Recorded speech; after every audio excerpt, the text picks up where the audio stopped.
Welcome to the CMO Spotlight, and I'm thrilled today to be speaking with Brett Hannath, who is the Chief Marketing Officer for Intel. Welcome, Brett. Hey, Joe, I'm just as thrilled to be with you. I really appreciate the invitation to be with you today.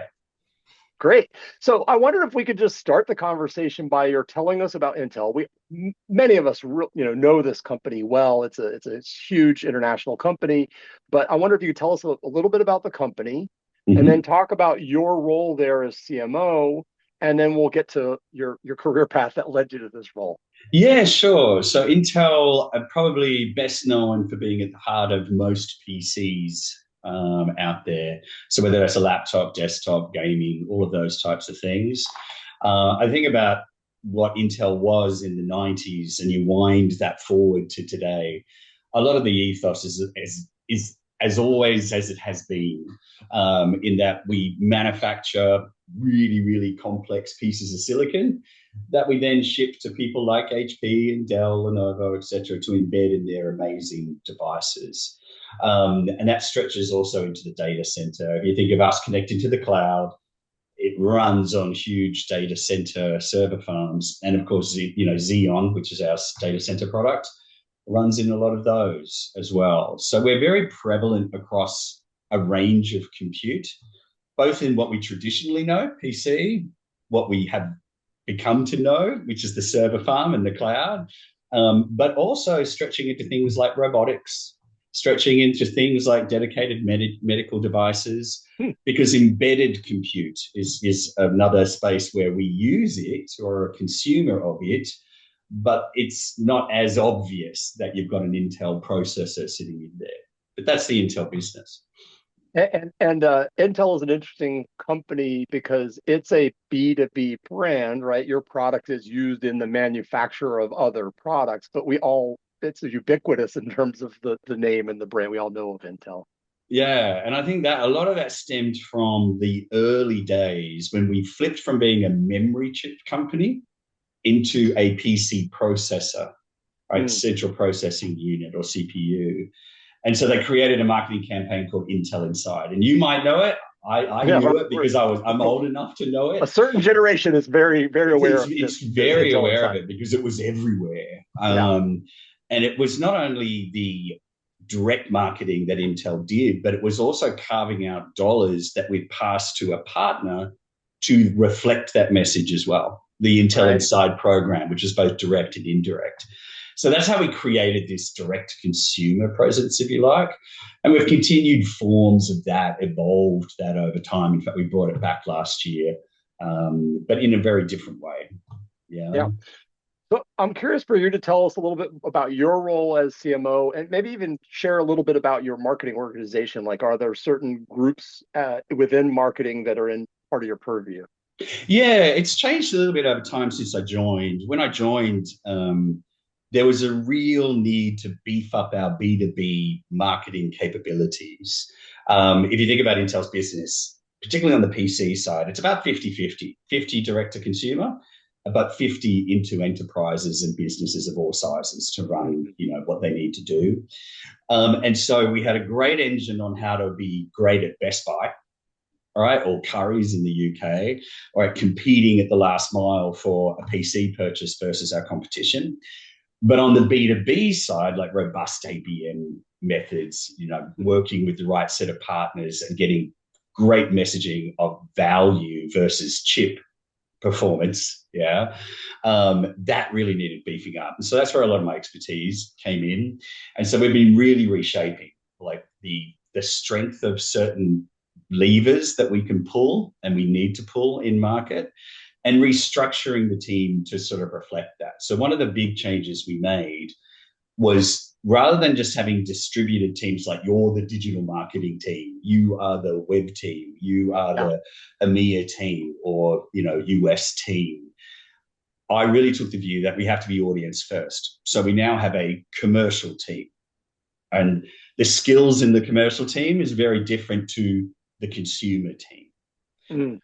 And so this audience first at the very top level at HQ was a huge move for us. And we distribute budgets through those motions. B2C, more expensive than B2B, Mhm. naturally. right? When you're trying to talk to 50 million people versus, tens of thousands of companies. So that was one of the big changes that we made. I think the other thing, and it was less, and if you think about the traditional stacks, at one stage I had product marketing, but I needed it to be consistent. So I gave it back to the BUs or the business units because I had data center, but I didn't have client. And I thought, well, I think it's better to be clean across the company. And I felt okay with that, right? Some people want to build the empire. I just need it to be clean across the whole company because marketing working across the company consistently was more important to me than just building numbers on a employee list, if you like. So we had the product marketing that went back to the BUs, and then you have partner marketing, huge part of what we are.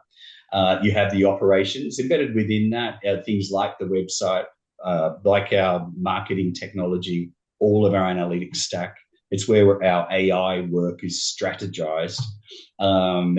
And then you move into the regions. So Intel being a global brand, you need to understand that you can't just develop something in the US and expect it to land in China. And so we have got a very capable team in LATAM, in North America, in Europe, PRC, all around the world. Yeah, in an APJ. Wow. But that's a big job in terms of managing those units that are in all those markets, for example, and understanding how to regionalize and localize your message across the different regions of the world. Yeah, and I think what the beauty of it is number one, immersing yourself in that culture is absolutely necessary. So when I first landed, I really made it a point to go to Japan and see how the Japan market is. And not only the team would brief you, but they'd take you to a retail store in Japan. And that's an assault on the senses. All right. I go, well, okay. Where we're so used to, like in Western culture, to, an Apple store. Right. Or, just beautiful, a little bit clean zen, lines, a little minimal. Bit zen. Yeah. Like 3 products across many tables. But over there, thousands of products in a retail space. How do you create difference in that? Yeah. And then you head to China, where it's so generationally skewed to Gen Z. And everything done through Weibo and everything done through Bilibili, because Google's not there. And your understanding of those networks and how online influencers are the primary means to market, not ads that you place. You have to be there to see it. And so I've really enjoyed that, tour around Europe as much as APJ and China, etc., to really immerse not only in what my team were doing, but really how the market was responding and would respond to marketing. Approximately how many days of a year are you on a plane, or not at home? Yeah, no, I mean, I think this year has been a little bit rougher than normal, but I think it was almost 60, 70%. But it was just a couple of things. One, we were doing these big transformational changes, so I needed to be there to support the teams through it. But then you just have this sprinkling of activity, whether it's a retail conference that you're hosting for your retailers, or whether you need to be over in China like I was 2 weeks ago to support their biggest event of the year and meet, various partners and stuff. It's all very worthwhile, but it does get a bit taxing, I have to admit. Yeah, I bet. So I'd like to talk a little bit about your career path. I know you grew up in kind of more rural part of Australia, and then went to university in Melbourne, and then worked for technology companies there. I think you started your career as a programmer, actually. I did. And you were focused on technology companies, and then I know that you made the transition into marketing at some point, in that early days, and then eventually you obviously made the leap to come to the United States, and then I think you went back and forth. So if you'll just give us a little tour of your career path that's led to this. No, I appreciate you being very brief with my career because I can get a bit long-winded. So, and again, I invite you to interrupt me at any time. But no, you covered it brilliantly. I think the biggest moments for me, as you quite rightly pointed out, with this flip from being technical in my early days as a programmer, like a true programmer, analyst programmer. And I had to make that choice. Do I turn into a product marketer and I lose some of that connection to the deep tech. Like I used to Right. train Oracle DBAs, and I knew how Oracle stored data on hard drives, and it told banks how to tune their infrastructure for better ATM performance. It was that level technical. And then you start to get into, let me show you the PowerPoint, all right, Right. of what our tech can do. And it was a big shift. It was a big move, but I'm very grateful, Oracle gave me the opportunity to make that shift. Yeah. Um, and I never really looked back. I think at the age of 24, I just love being on stage. Yeah. Mhm. But that quickly spurned into other areas like product marketing, into alliance marketing, into field marketing. And that was the leap into the US, because, my time at Intel was alliances, but then moved into a software company, TIPCO, like you said. And that was all about field marketing in Asia. Came up to the US to run digital marketing for them. And then back with McAfee to APJ Field. And so you sort of see my career has really been all facets of the marketing mix, and just very lucky to be in the right place, right time to get exposure to it. Not linearly, yeah, in the same company. I was jumping between companies, but I'm really happy with where my career ended up, right? Because I had this wide exposure of geography and tactic and markets, and products within those markets. So it's been a really interesting journey, but I loved it all the way through. That's awesome. Well, I'm curious if there's a piece of advice that you wish you'd gotten early in your career, or maybe advice that you would dispense to somebody that's beginning in a marketing. Should we all start on the technical side of things and then get into marketing, or what's the advice you would give a young marketer? Yeah, I think certainly in the IT space, I think knowing tech really helps. One, you can quickly keep up with what your business unit or your products are doing. And knowing it at the deep technical level has certainly helped me. Mm. Like I can quickly go, oh, okay, I got it. It's silicon. It's this. It's definitely helped my career. I think also for marketers though, it's technology oriented. And I think it's important to understand, how does Marketo work? How does AI work? How do you integrate these tech together to be agentic? Mhm. And you can't guide that to happen if you don't understand what is happening in the background effectively, particularly in new sciences like AI, because it's a science, it's raw. There's no packaged real apps for it yet. It's a lot of integration work, a lot of development. So that's my developer background has really paid off in spades. So I encourage anyone in marketing and in tech, get embedded in the tech, because Yeah. that's where it happens now. Well, I remember there was a switch that happened many years ago where the CMO was responsible for more technology spend than the CTO in Correct. companies. And so, to your point, even if you're not a developer, you're not beginning your career in technology, even if you're not a technology marketer per se for a technology company, it does pay to really understand the marketing technologies and how they work with what we're doing. You know, uh, AI is scary to a lot of people, but the reality is, uh, it's a tool, just like Yeah, a spreadsheet is a tool for an accountant, right? And correct. and and so as But I'm marketers, we still need to. scared of Excel. So I haven't pushed that one to its limits. fair, But no, fair you're enough. spot on. You're spot on. And I can only see that accelerate. So whether it's AI, whether it steps into quantum, there's going to be another wave. And I see it accelerating at an even greater rate, to be Mhm. honest. Just the explosion now where AI assists in the acceleration of the development of new tech, right? Yeah, So we're going to see it continue, and therefore we need to stay on top of it as marketers for sure. yeah. I believe that everybody has a superpower, and I'm Ooh, curious what your superpower is. my superpower. I think at the most abstract sense, it's more problem solving. Yeah. Um, and unpacking a situation, being able to compartmentalize into pieces that can solve individually that adds up to the solution to a whole versus hairball, trying to solve a hairball. No, break it down, solve the strands, and then weave together the blanket sort of thing. That would probably be mine.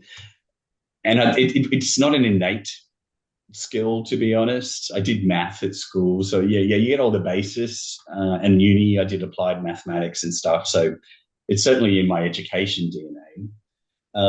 But as you go through business, it's not just a marketing problem to solve, it's a business or a budget problem to solve, or a relationship with the CFO problem to solve.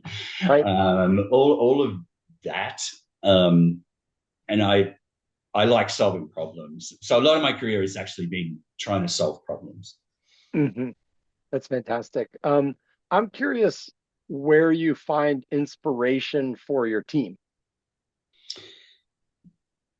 Yeah, I think a couple of things. One is a vision of where we would all aspire to be. Yeah. And be recognized by not only the company that you're in, but the industry of having done something great. Right. And if you think about marketing now, it's about it's true differentiation, not only in message, but in activation, because we're getting saturated with sameness. How are you standing out? And so it's inspiring not only to embrace the completely different, to be different, but then feeling good about it afterwards. So it's inspiration in be different and be better at everyone else than to be different, but then celebrating it as well, versus just moving on to the next, which I think is what we all get worn down by. You do something amazing, but then you're already working on what the next amazing is, and you forget to celebrate a bit. Yeah. Yeah, that's great.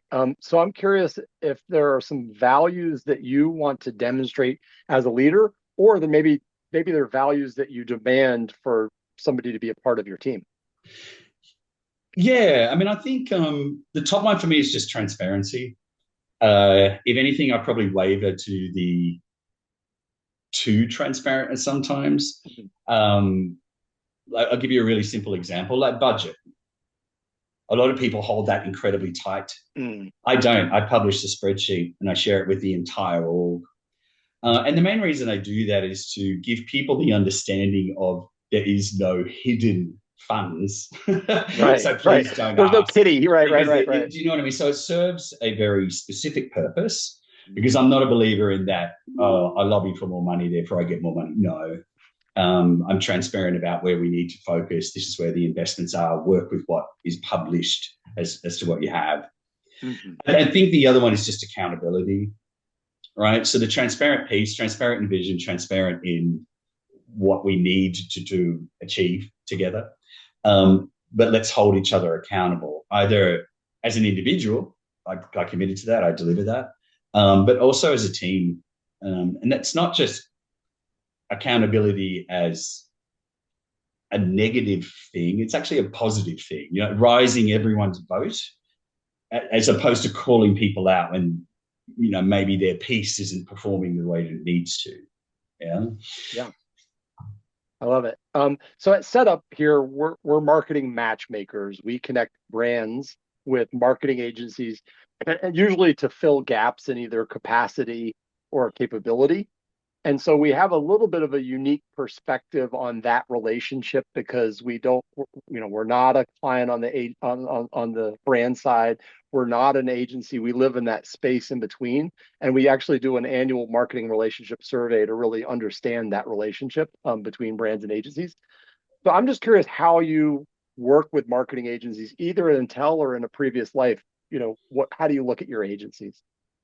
Yeah, sure. And it's sort of it's the mode of whether it's in-source or whether it's outsourced is really being reflected by the company that I sit in. Yeah.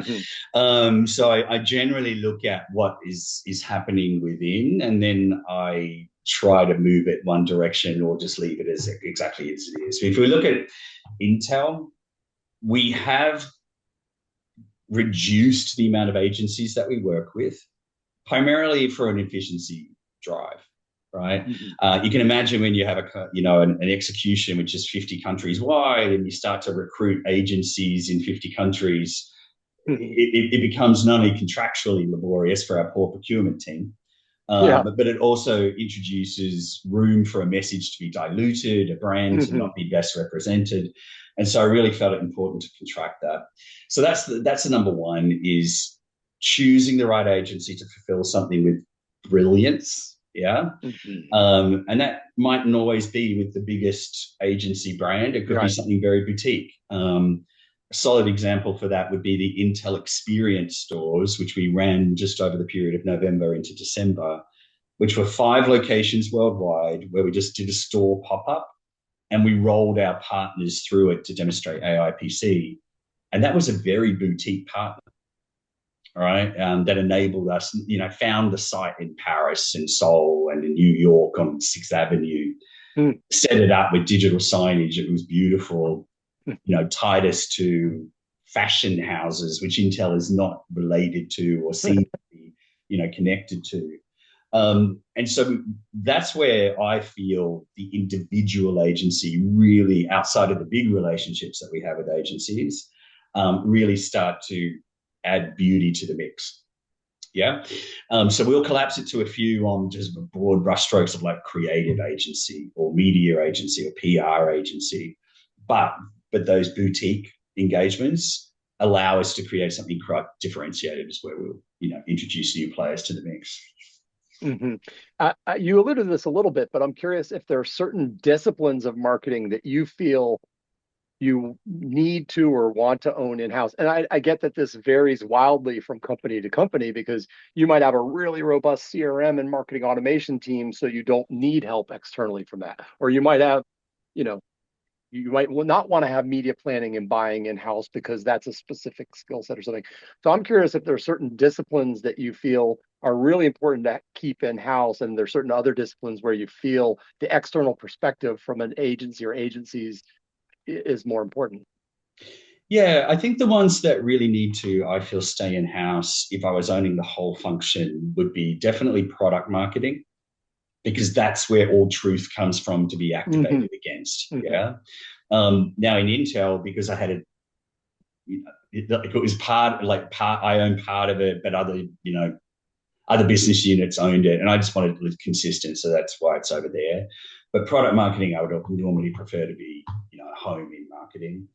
I think one that is absolutely essential is marketing automation, analytics. If I start to rely on third party or other, even departments within the company to just tune something in real time, I prefer it to be in-house. Mm-hmm. Field, this is an interesting one. Field marketing, like that can either be in sales or it can be in marketing. I Mm-hmm. actually feel if you're trying to drive an integrated campaign, which is digital plus event plus ABM plus, I actually feel field should be within marketing as well, but tightly connected still to sales. Yeah. Mm-hmm. Mm-hmm. Um, the agency side, things such as campaign development, like you said, digital media buying. Dentsu is a lot better expert at doing that for us than Mm-hmm. what I could potentially hire and have inside, particularly at the scale we have to operate. If I was a Mm-hmm. small operator, I probably would keep it in-house with a few jack of Mm-hmm. all trades. But just given the scale of where we're operating, then those real specialties, let them do the brilliant work that they do, particularly in places like China. Like, what would I know about activating media in Right, China? right, Right. right, right, So, right. Dentsu, tell me what the tone should Yeah, be, where the placements should be. Go work that for us. yeah. Yeah. And also maybe they have negotiating power and Well, ability exactly. to But get, one of the yeah, things really interesting that they showed me is that they also get analytics insights from all of the placements that they place. yeah. They have arrangements with those, you know, retailers or with those media properties to give them back performance metrics that you Mm-hmm. can't get Mm-hmm. through a Google Analytics or an Adobe Analytics. They have a wealth of information that they've negotiated with third parties because of their paid placement with those properties. Mm-hmm. You Mm-hmm. know, so you can see the relative spend of you to your competition, and can't get that otherwise. Yep. So you mentioned relationship with CFO. It's a common one. I'm curious, how do you demonstrate the value of marketing to the non-marketing functions within the company? Yeah, I mean, I think the top one, and I'm sure it's not rocket science, is just speak their language and what they're Mm, interested in, hmm. right? So if you're talking to a business unit, they just want to know how well you're representing their product, how you launched it, how you're exciting the market about it, how you're involving them in the storytelling. So they Hmm. create a public face for the great work their engineers do, for example. So that's the BU relationship. Totally different conversation with the CFO. Like, how many dollars are you spending? How much of a revenue top line have you contributed? What is the return on marketing investment that you make? It's a very different talk track. And then you head into sales, again, different talk track. Like, Yeah. here is the excitement we created so your reps can walk into a Bank of America and have a meaningful discussion where they don't have to Hmm. explain it all because the Hmm. digital journey has explained most of it for them, So, right? so you have to be a polyglot and be able to Totally, translate into the language of the totally, group that you're trying totally. to. Yeah, Which is excellent. really interesting because that's what we do as marketers, though. Oh yeah. Like, we have no issue creating personas and creating messages and tactics to address personas. And yet sometimes we don't want to go through the effort to do the same to our internal key stakeholders. But it's just the same effort. Yeah. Because I also find too, with a CFO, you might get one 15-minute meeting. Right. You might have a 2-hour opportunity face to Right. face, Right. right? And So so so even so so the they're getting a novel and you're giving the CFO totally, a short story, right? yeah. And like, do you drip feed them an email that they may read, but they get thousands a day, so maybe they Yeah. won't? Like, how it's really understanding your audience and how they best consume.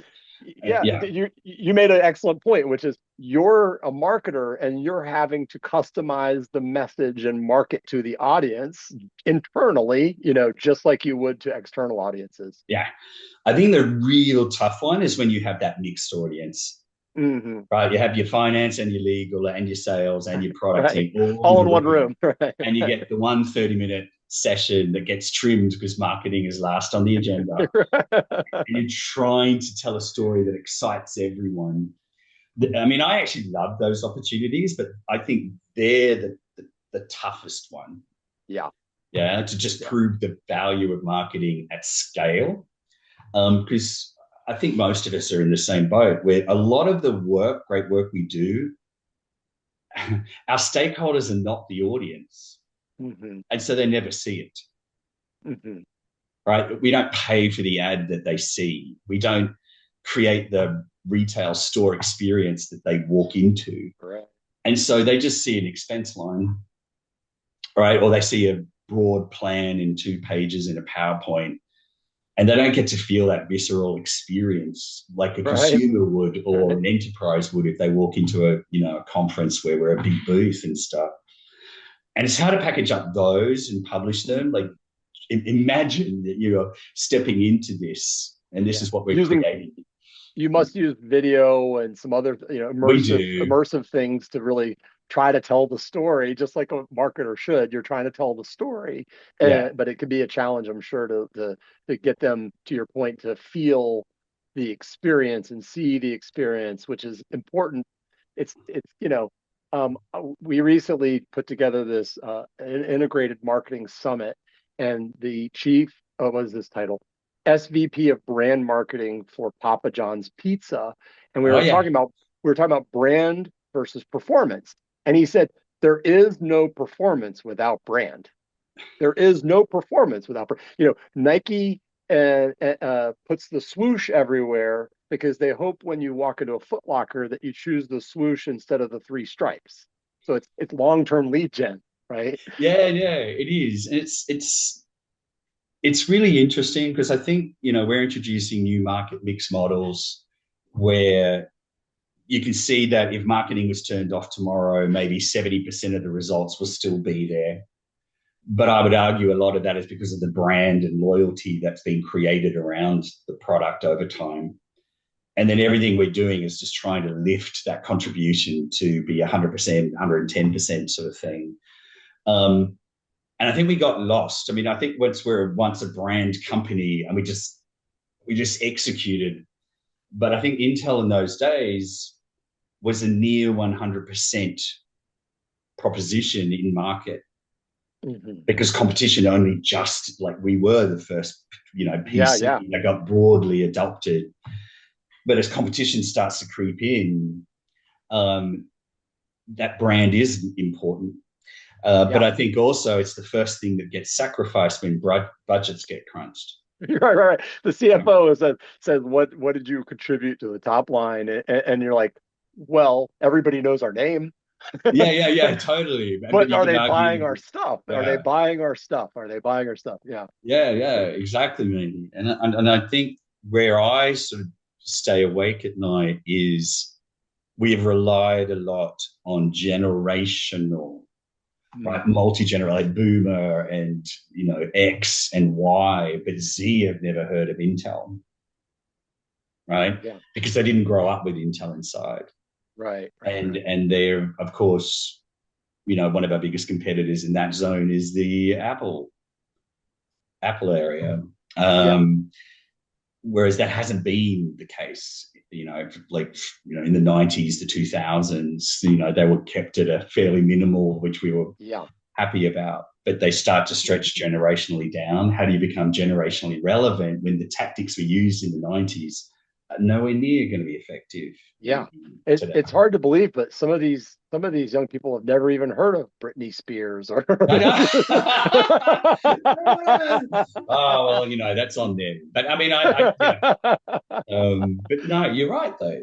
It's exactly like that, and I think people's attention spans are this short. So, how do Yeah. you create something that leaves a long lasting impression, right? Um, when your ads that you've done multi placement across, they may only see it once on that Twitch thread, and not everywhere else where you've tried to Right. connect this message across. It's difficult. It's Yeah. difficult. But again, coming back to the problem solving, I actually love working with my team. Like, how do we solve this Hmm. problem? Either, and I think we have to give up about achieving it broadly. We've really said, okay, we just need to be understood in the premium segment where we have market leading product that we understand, that audience understands it, versus trying to achieve it universally across the entire consumer landscape. Hmm. Great. All right. So I want to wrap this conversation up with Sure. three rapid fire questions. Yeah. The first is there a quote or a book or a sports team or a movie or a band that really inspires you? And what is it about that thing that inspires you? Yeah, sure. I think for me it'd be a movie, and I don't know why I get moved by it every time I watch Hmm. it, but it was Hidden Figures, Hmm. yeah, which is the NASA story, but then the first human computers. But I just love that whole story. Highly recommend it. Yeah. Well, and very appropriate for the CMO of Intel to choose a movie about Yeah, but computing I don't know specifically. whether it's just because of my whole computer bent from the 80s when dad brought Yeah. home the first PC, right? I mean, and I just love seeing, but one, I always loved NASA as a kid, right? So it's got the Mm-hmm. NASA thing going for it. It's got Mm-hmm. mainframes being programmed by people who were human computers. I just, yeah, I was just fascinated by it. I loved it. And well acted, obviously. Okay. So second one here is other than your family, which is an easy and obvious answer for most people, where do you find joy outside of work? For me, joy comes from, which is probably why I chose a movie, it would be cinema. Hmm. So I went and saw Running Man at the cinema during Thanksgiving. Hmm. Right? I just love well, two things. One, I love arty films. So put me into an indie film. I love it. The Hmm. script, cinematography, etc. But I also love a big blockbuster. Right? So I run the gamut with respect to film. And I just love not at home watching it because I'd lose Yeah. attention. The fridge is there to get something out of. And I actually love the cinema experience. So for me, that's a Hmm. complete escape that I just love. Yeah. Hmm. That and nature, getting out in Oh, nature. nice. Mm. Okay. And then the last question is there a brand that you've never worked on, but that you've always admired? And what is it about that brand that you admire most? Yeah, I mean, I think if I was asking, there are some obvious ones, but I'll choose one just because I've seen evolution on the brand. So if you look at things like Macy's, Hmm, like being an Aussie, right? It's a pretty homogenized shopping experience, but the competition really is fierce, particularly in bricks and mortar retail. Um, and I just find that brands like Banana Republic and Macy's are really, despite the challenges of COVID and despite the challenges of being driven to an online model, they really understand their customer, what they're trying to do, and recreating some of their bricks and mortar experiences to mhm, bring people in. And I'm a shopper. I love shopping. hmm. And I just find that companies with a long legacy and having to reinvent themselves, some of them don't succeed. Right. But I see bubbles of Radio Shack huge. is not around, and there's a bunch that It yeah, was, right? And the Circuit mall City, yeah. experience. Yeah. So I just appreciate it when, like, imagine being that CMO, Hmm. not only have trying to compete with the others, but trying to compete with models, like, online versus that. And they've been able to create experiences across the spectrum. Not always successful, but you see their revenue starting to tick up, their store year on year performance starting to tick up. So their long term goals as marketers, as e-commerces, and managers and stuff, it's starting to work. So I admire that type of work. Hmm. Yeah.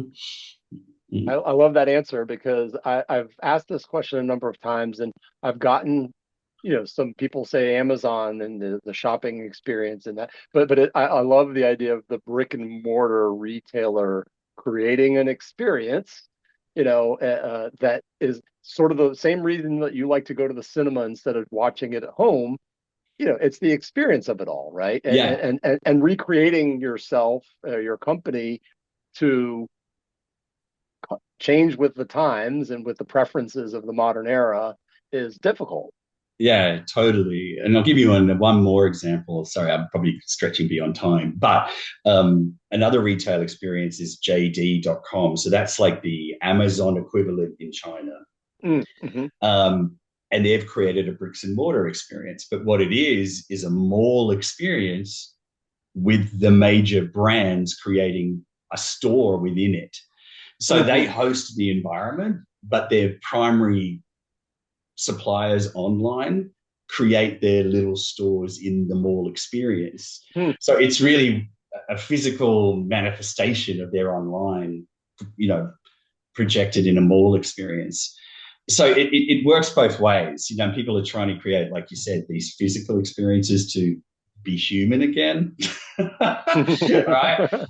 But I think what for me, like the biggest thing is people say, oh, the mall is dead, the bricks and mortar is dead, but here are these brands that are surviving and not quite yet thriving again, but getting there. Yeah, And I love those underdog stories. Yeah, I really it's do. fun. Well, that's a tie back to cinema probably as well, Yeah, yeah, right? totally. I want that to stay. I don't want everything to turn into a 65-inch experience. Yeah. I love it. Well, Brett Hannath is the Chief Marketing Officer for Intel. Brett, this has been such a fun conversation. Thank you so much for spending the time with me. No, I loved it. And I love the questions. They're a little bit, different to what I've been presented before. No, I loved it. I loved the whole thing. So thank you.